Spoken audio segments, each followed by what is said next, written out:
Good morning. Good morning. Good morning. Good morning. Good morning. Drink Diet Mountain Dew. No waiting involved. Get a great caffeine pop. Morning, Craig. Morning, Bo.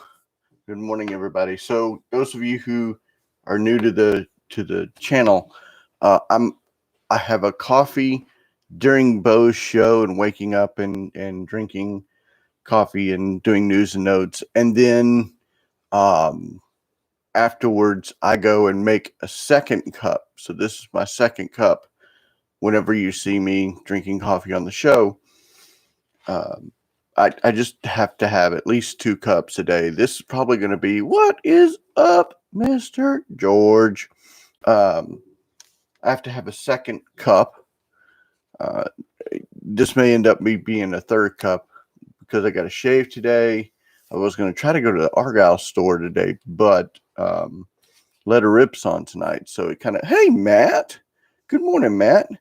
Let Her Rip's on today. So I've got to plan for that. And was going to plan on going to Argyle, but it may condense my day too much. Now, I may end up going to the Argyle store tomorrow because I got to go. I got to go.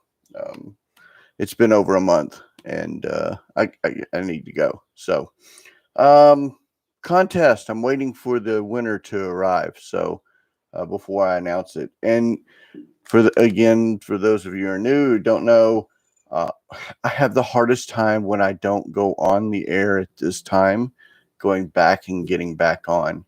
I had blood drawn yesterday for just for med check, and when I got back, it was almost 10:30. So it kind of really condenses my day when I try to put on cards. This is what is left of the May show or March show to put online, individual cards wise. And again, it's the Yelich, the Bogart. Um, I found a really cool Kevin Mitchell card. It's a cut card. And then the comic ball cards, a couple of fat heads, and the collector's choice. So there's about 25 cards to get done. And then I will be done with buying putting online what I found at Uncle Rich's cards. I guess he went to sleep. But the winner of this is Dan. So uh, I'll reach out to Dan and I'll ask him for his address to send this to y'all or to Dan. Um, I will have another. I didn't come up with a contest today, but I will have one. I might have one tomorrow. There is the contest out for Let Her Rip for the Question Huria logo or autograph card. We haven't given that away. There's one of one James Morgan printing plate that we're giving away. So there's still some giveaways out there for Let Her Rip. I am fully vaccinated, FYI. Today is 2 weeks after getting vaccinated. They say after 2 weeks, the vaccination is completely in play. So I am 100% vaccinated for the first strain of the coronavirus. So that's really, really awesome. For those of you who know, I read a whole bunch of notes in the morning.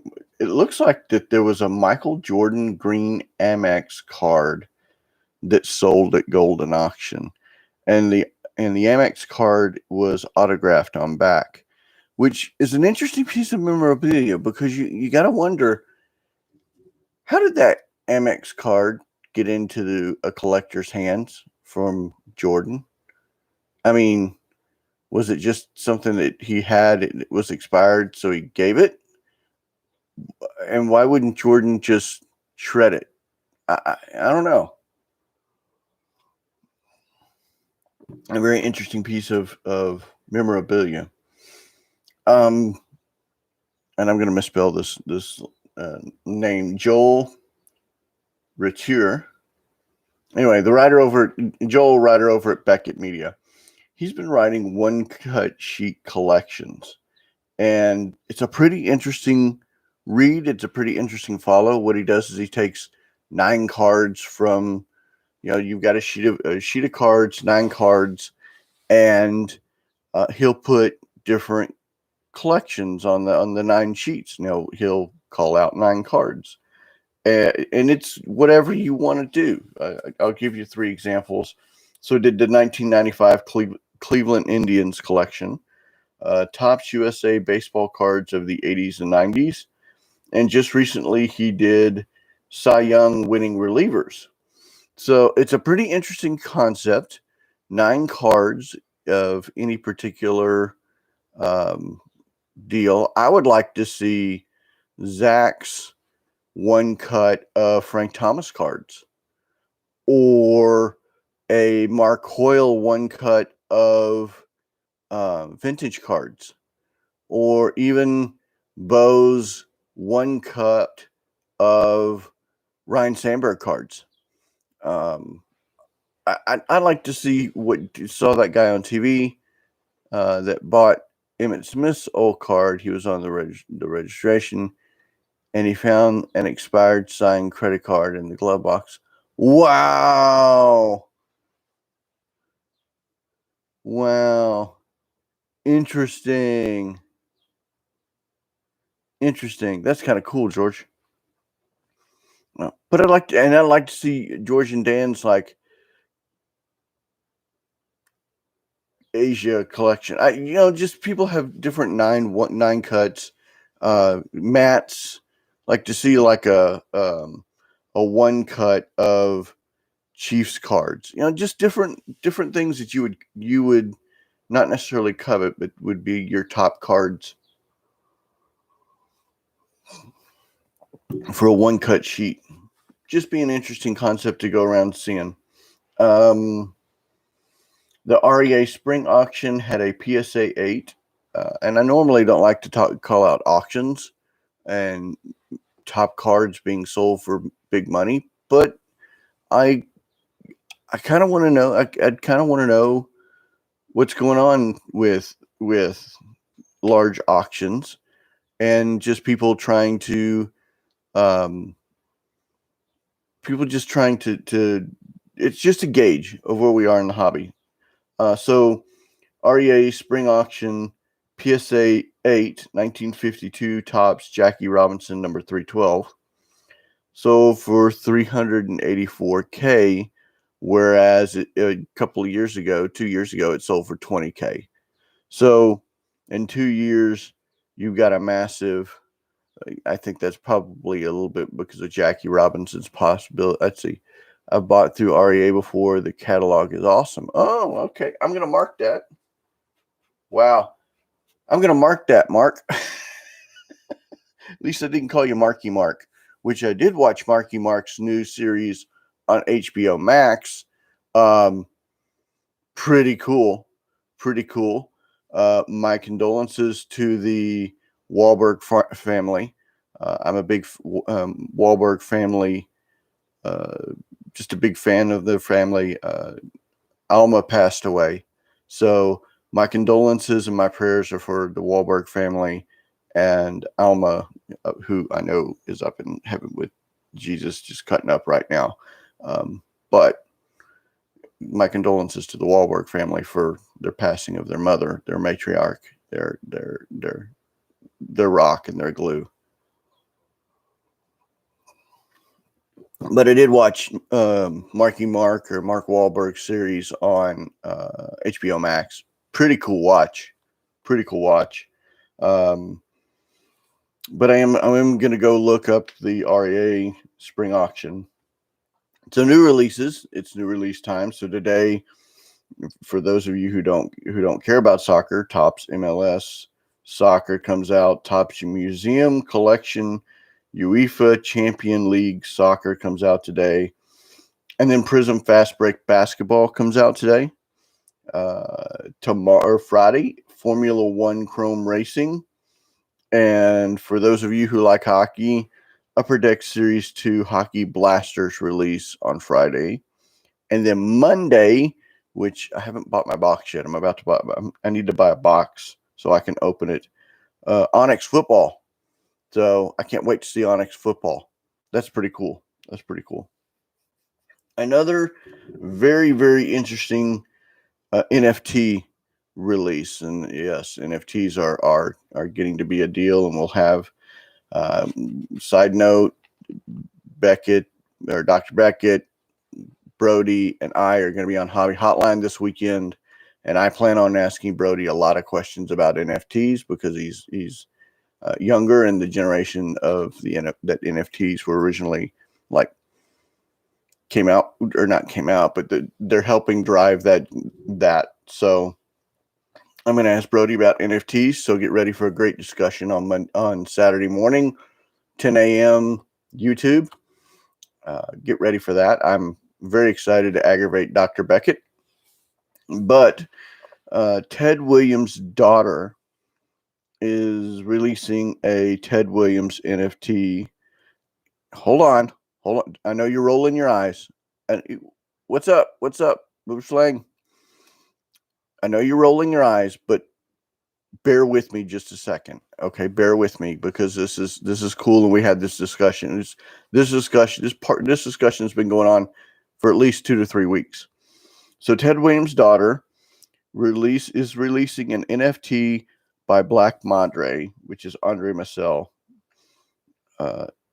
Created the NFT for Gronk, and if you go back and listen, Gronk's NFT sold out for 1.6 million. So whether or not these cards are going to go for that, I don't know. But it's 8 cards numbered 1 through 9, with the 9th titled "The Splendid Splinter." Here's the kicker, okay? The 9th card is one of a kind, and it comes with an autographed bat, 3 autographed pictures, and an Airbnb stay at a house that Ted Williams lived at in Vermont. So the big deal, yeah. So the big conversation has been around NFTs are not non-fungible. How do you get a fungible with a non-fungible, and does that make it a fungible? I've had discussions. There's been numerous discussions all the way around about this and experiences in NFT. I believe this is where we're headed with NFTs. Just a one-on-one or experience or Zoom calls or whatever. But if you think about it, a Ted Williams autographed bat and 3 autographs from Ted Williams, and then an experience to stay in. Mark, would you be interested in staying in an Airbnb from Ted Williams that Ted Williams used to live at? I would. I know I would. That'd be kind of cool. That'd be kind of cool. Now, would I flip the coin for that? I don't know, but that'd be kind of cool. So now we've got estates reaching out to artists, reaching out and creating NFTs. So we've got collegiate basketball players. I'm sure there will be NFL players. We've got Trevor Lawrence's cards dropping today. TopX cards you can buy on Tops. Buy on Tops.com. His cards from his I think his brother-in-law and his sister and brother-in-law. I've been to that one close by. He was a world-class fly fisherman. He fished in the Battenkill and yeah. So, and look, Mickey, I 100%. If you weren't following, or if you weren't into NFTs, or if you weren't, yes, it would be comical. It would be yes, 100%. It could be considered comical. I have a feeling this is a way that our hobby or industry or whatever you're going to call it is into these one-of-one experiences, because back in the day we pulled cards out of and had to deal with redemptions. We're tops e-commerce now. You don't need, or tops NFTs. You don't really need that. And I'm sure by next week we'll get numbers on, because at some point we'll get numbers on what tops NFT did the first couple of days. I expected it to do anywhere between $3 and $5 million with this first segment, this first week. But if an estate can pull like 1.6 million in coin, could really help some families out that are in trouble. I mean, think about it. Think about if you could do a mantle NFT or something like that. I mean, there's all sorts of things that you could do with it. Some people would consider it right. Some people would consider it wrong. I mean, you could do, what's up, Zach? You could do artist renditioning of what a player would look like today. There's all sorts of things that you could do. There's all sorts of things that you can do. So stay tuned. I think this is going to grow. So Bo, you may be working, but I got my first eBay, for lack of a better phrase, troll. Somebody's going through my listings and making sure that my listings are 100% accurate and pointing out my flaws. So that's always fun when you're doing 30 to 40 cards a day, slamming cards online, and then all of a sudden someone starts saying, hey, this is wrong. This is wrong. This is wrong. But I got my very first couple, so I need to go back and correct those. That's lots of fun. Bo said he was born in 1982. So when he said he was born in 1982, I was like, I don't remember 1982. Let's go to movies and see if we can remember 1982 movies. So a little bit of movie talk episode here. So 1982 movies. And once you start putting stuff into movie references, I'm a big, huge movie geek, especially we used to go every single week in the late 80s, early 90s. 82 was let's see. Yep. You were right where I was going, Bo. You were right where I was going. So in 1982, E.T. came out, and my mom took me and my brother. My dad was out of town the night that E.T. was released. And we lived in Athens, Texas at the time. And Athens at the time was like maybe 1,500 people. And they had a little bitty downtown theater. And in that downtown theater, my brother, myself, and I went and saw E.T. And I so remember seeing E.T. It was a magical time for our family. It was something my mom never took us to the movies at all. So the fact that she took us to the movies by herself on a weeknight, it was a really, really cool time. She would take us to the movies and let us go into the movie theater, but she wouldn't let us. She wouldn't let us just go. I'm trying to do 72 minus 19, 18, 82. So I was 10. Should have done that math before, but I was 10 years old. Wow. I remember. I so remember 10 years old. Born in 82 for my first Christmas, mom hung an ET stocking. She hung that ratty old until a few years ago. Man, that's awesome. What's up, Michael? We're doing movie talk here for a little bit. 1982. I know Michael could remember 1982. So making me feel old. I was a senior in high school in 82. Oh, wow, Craig. Yeah, I was 10 years old in elementary school. Mom took me to see E.T. My dad took us to go see Rocky 3 in the same movie theater. So Rocky 3, Tootsie came out that year. An Officer and a Gentleman, You'll love this one, Bo. Porky's. Porky's came out that year. Mark, you probably remember Porky's release. Greg, you probably remember Porky's release. Star Trek II: The Wrath of Khan. That was a cool movie. I'm a big Trekkie. Star Wars, as you can tell. And I'll show you my shirt. I'll actually show you my shirt. My wife got me this shirt. So it's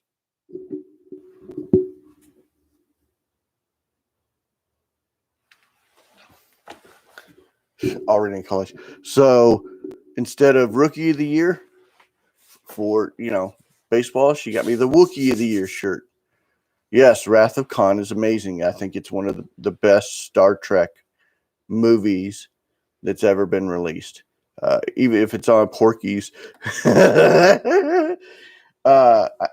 I have I believe that Star Trek II: The Wrath of Khan is the best Star Trek movie ever made.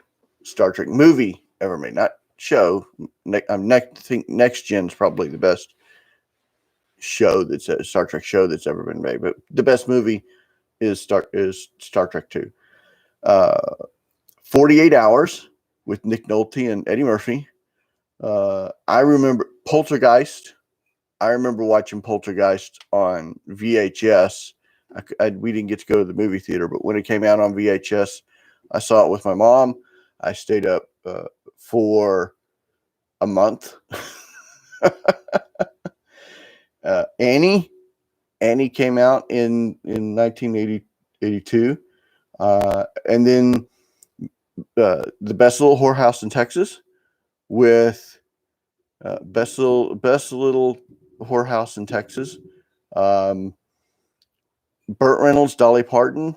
Burt Reynolds singing in that movie. Oh my gosh, it was awful. I would rather put a bullet in my head than listen to Burt Reynolds sing "Let's Do Something Cheap and Superficial." He did put out a 45 record with two songs. I actually had that 45, but one on side A was "Let's Do Something Cheap and Superficial," and right now I can't get that stupid song out of my head.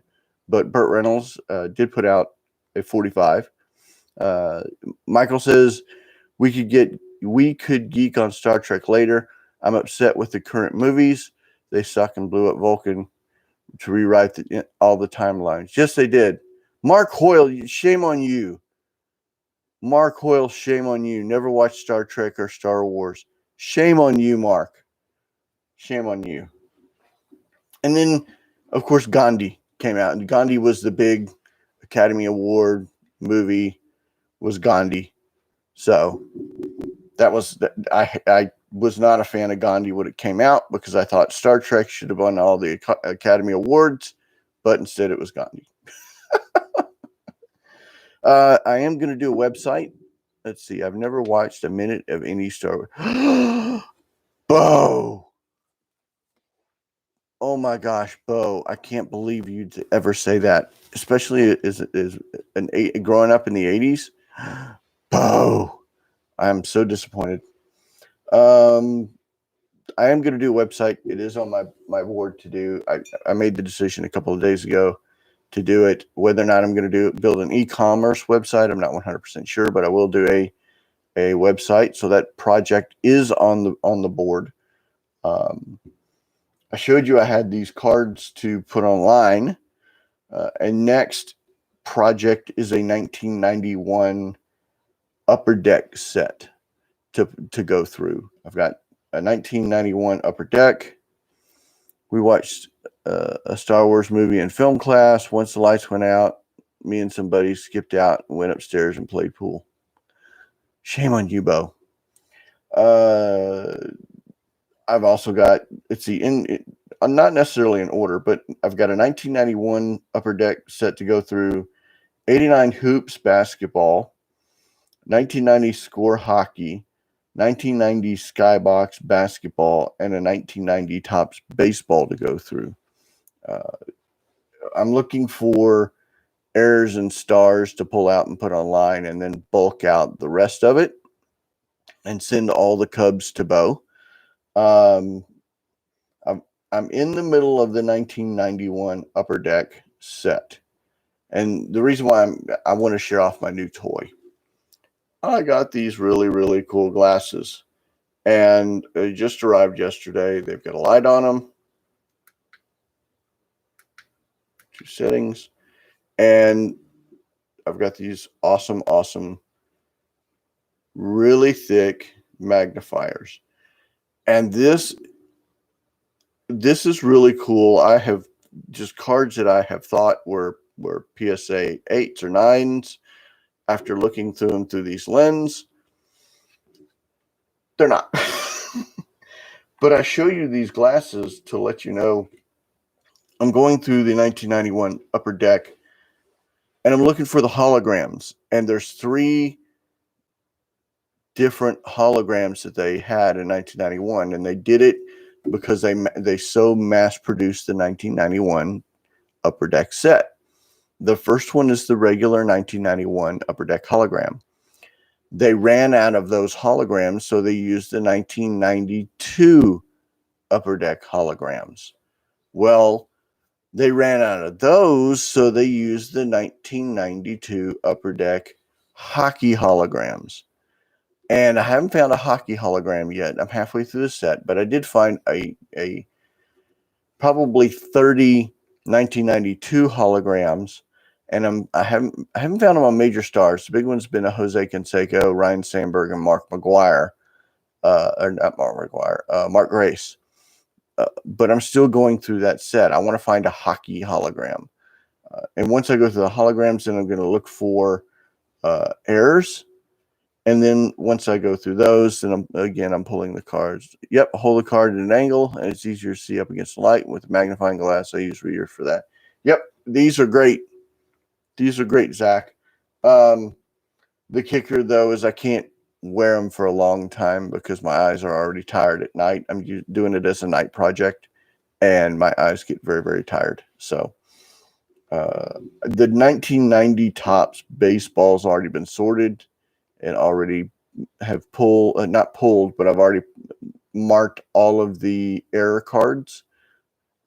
So I'm going to pull all those error cards and put all the error. I love error cards. I love selling error cards. I love selling miscut cards.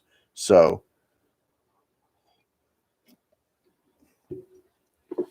that's what I'm looking for in all 5 of those sets. Once I do that, then I'm going to be slamming through my list, and I'll have to redo my list. But I figure that project should take me through maybe next week when Onyx Vintage comes out, because I got to jump into Onyx Vintage when it comes out. And if Upper Deck, if any other boxes come in, it'll push all that set back. But the key is to get through these sets, and then I'll probably bulk out the rest. So that's the plan. That's what's going on. And I think I've been trying to get to those sets for a while now, and I put them in priority. So that's it.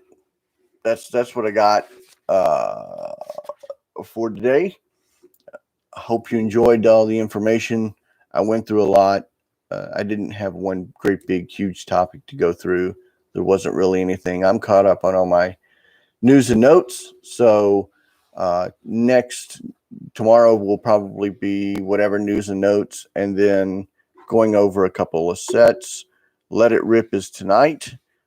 So I will make sure that everybody knows how to watch Let It Rip live. We are going to give away cards live again. I plan on doing just randomly conversation, whoever's talking in the chat, stopping down and give away cards live. So and then we'll have cards to give away. We'll have cards to announce. So Let It Rip tonight at 7 p.m. Central, 8 p.m. Eastern. Again, Hobby Hotline with myself, Dr. Beckett, and Brody. If you have any questions you want to ask Dr. Beckett and don't want to jump on, let me know, and I will I will throw those into the fold. I plan on talking with NFTs with Brody again. Shows tomorrow about the cards tonight at 9 p.m. Central, I think. So it's right after Let Her Rip. Bo show every morning. Watch Bo in the morning. Bo in the morning show. He goes on around 7:05 to 7:15. But I really appreciate everybody watching. I appreciate everybody taking some time out. If you have any prayer requests, let me know. I'll be more than happy to pray you up. Thanks for watching. Support your local LCSs.